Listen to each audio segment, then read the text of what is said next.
Hi everyone, today நம்ம பார்க்க போகிறது ஹென்னா மிக்சிங் வீடியோ தான். வாங்க வீடியோக்குள்ளே போகலாம்.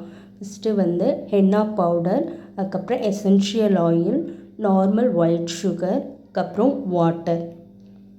ஃபஸ்ட்டு வெயிங் ஸ்கேலில் ஹென்னா பவுடரும் ஒயிட் சுகரும் மெஷர்மெண்ட் பண்ணி எடுத்துக்கலாம். ஹென்னா பவுடர் வந்து 50 கிராம்ஸ் வந்து நம்ம இப்போது எடுத்துக்க போகிறோம். 50. இந்த ஹென்னா பவுடர் என்ன ஃபில்டர்னால் ட்ரிப்பிள் ஃபில்டர் தான் நான் மேக்ஸிமம் யூஸ் பண்ணிகிட்டு இருக்கேன். அதுவே மோர் தென் எனஃப். எவ்வளோ மைனூட்டான டிசைன்ஸுமே இதில் போட்டுக்கலாம். ஃபஸ்ட்டு ஹென்னா பவுடர் 50 கிராம்ஸ் எடுத்துக்கலாம். அதுக்கப்புறம் ஒயிட் சுகர் வந்து 15 கிராம் 15. இது வந்து நம்ம பவுடர் பண்ணி எடுக்கணும் அந்த மாதிரி எந்த ஒரு நீடும் கிடையாது. நார்மலாக நம்ம வீட்டை யூஸ் பண்ணுற ஒயிட் சுகர் எடுத்துக்கலாம். அதுக்கப்புறம் இது ரெண்டுத்தையுமே நல்லா மிக்ஸ் பண்ணிக்கணும். ஹென்னா பவுடரில் கட்டிகளாக இல்லாமல் நல்லா மிக்ஸ் பண்ணி நார்மலாக எடுத்து வச்சுக்கணும். அதுக்கப்புறம் எசென்ஷியல் ஆயில். இதில் நான் என்ன யூஸ் பண்ணுறேன்னா யூக்கலிப்டஸ் ஆயில் தான் நான் யூஸ் பண்ணுறேன். 15 ml ஆஃப் யூக்கலிப்டஸ் ஆயில். அதை ஊற்றிக்கிட்டு நல்லா மிக்ஸ் பண்ணி எடுத்து வச்சுக்கணும். நல்லா மிக்ஸ் பண்ணிவிட்டு அதுக்கப்புறம் தான் நம்ம நார்மல் வாட்டர் ஊற்றி மிக்ஸ் பண்ணணும். நார்மல் வாட்டரை வந்து எடுத்த உடனே அதிகமாக ஊற்றாமல் கொஞ்சம் கொஞ்சமாக ஆட் பண்ணி மிக்ஸ் பண்ணணும். நம்ம நார்மலாக சப்பாத்தி மாவு பிசைகிற மாதிரி தான் கொஞ்சம் கொஞ்சமாக ஆட் பண்ணணும். எடுத்த உடனே அதிகமாக ஆட் பண்ணிங்கன்னா உங்களுக்கு வந்து அந்த கன்சிஸ்டன்சி கரெக்டாக தெரியாது. ஸோ கொஞ்சம் அமௌண்ட் ஆஃப் வாட்டர் ஆட் பண்ணி மிக்ஸ் பண்ணிகிட்டே வரணும். இது எந்த கன்சிஸ்டன்சியில் இருக்குன்னா பிக்கிள் கன்சிஸ்டன்சியில் இருக்கணும். ஊறுகாய் கன்சிஸ்டன்சியில் இருந்தால் போதும்.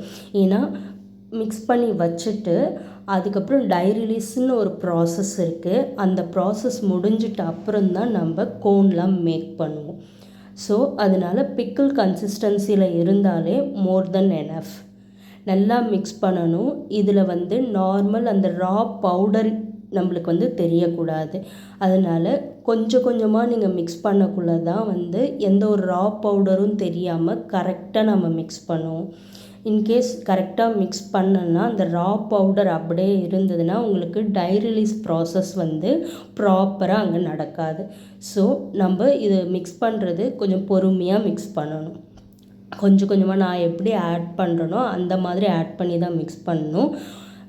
வாட்டரை பொறுத்த வரைக்கும் நம்மளுக்கு இவ்வளோ ml ஆஃப் வாட்டர் தான் ஆட் பண்ணுவோம் அப்படின்ற ஒரு மெஷர்மெண்ட்டு கிடையாது. நம்மளோட கன்சிஸ்டன்சிக்கு தகுந்த மாதிரி நம்ம வாட்டர் வந்து ஆட் பண்ணிக்கலாம். இப்போது ரா பவுடரை நம்ம மிக்ஸ் பண்ணக்குள்ளே கொஞ்சம் டைட்டாக தான் இருக்கும்.